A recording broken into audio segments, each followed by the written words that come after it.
me that she loved me by the water fountain. She told me that she loved me and she didn't love him.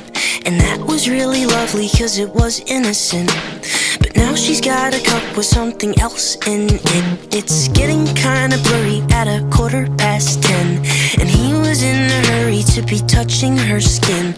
She's feeling kinda dirty when she's dancing with him, forgetting what she told me by the water fountain. Now he's grabbing her hips and pulling her in, kissing her lips and whispering in her ear. And she knows that she shouldn't listen, and that she should be with me by the water fountain.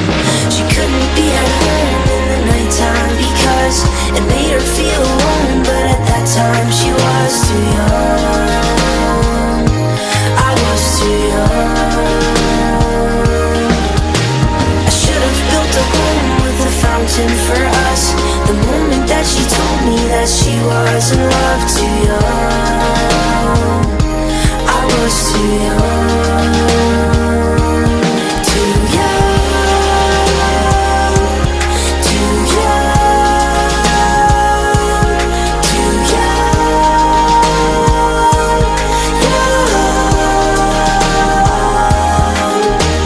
And if she ever goes back to the water fountain, the handle will be broken and the rust set in. But my hand, it will be open and I'll try to fix it.